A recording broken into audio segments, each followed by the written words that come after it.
আসসালামু আলাইকুম সম্মানিত ভিউয়ার্স, আজকে আপনাদের অনুরোধের আরও একটি ছবি নিয়ে হাজির হলাম। আজকে আমরা শহীদ মিনার কীভাবে আঁকতে হয় সেটাই আপনাদেরকে দেখাবো। আপনারা ভিডিওটা না টেনে সম্পূর্ণ দেখার অনুরোধ করছি। শুরুতে শেষ পর্যন্ত যদি দেখেন অবশ্যই আপনারা শিখতে পারবেন আশা রাখি। যারা শিখতে ইচ্ছুক অবশ্যই শুরু থেকে শেষ পর্যন্ত দেখবেন।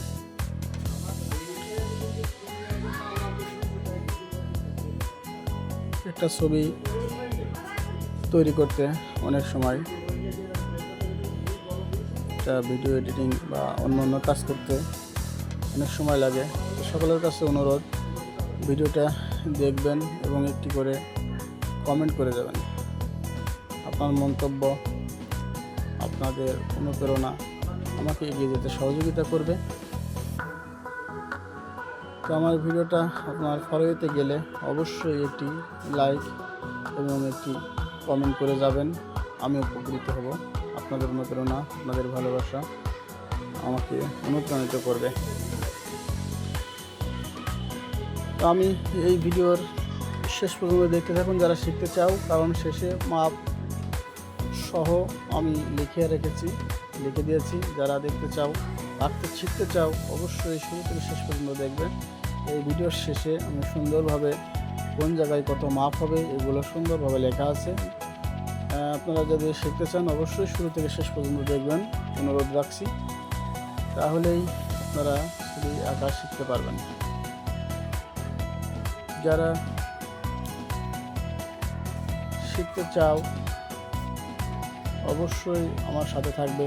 আর এই ছবিটা থেকে যদি আপনারা উপকৃত হন, অবশ্যই আপনাদের নতুন কোনো ছবি যদি থাকে রিকোয়েস্ট, অবশ্যই আমি সেটা আপনাদের একে দেখানোর চেষ্টা করব।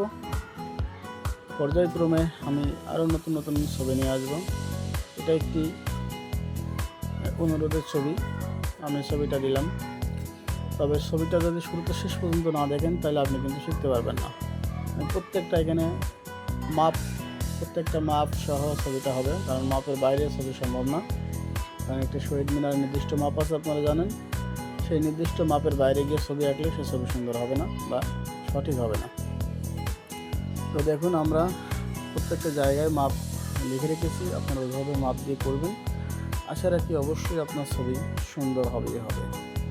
তো আমি যারা এই ভিডিওটা দেখেছেন আমি সকলকে ধন্যবাদ জানাচ্ছি। আপনাদের ভালোবাসায় আর এগিয়ে যাবো এই প্রত্যয় নিয়ে কাজ করছি। আপনারা ভালো থাকবেন।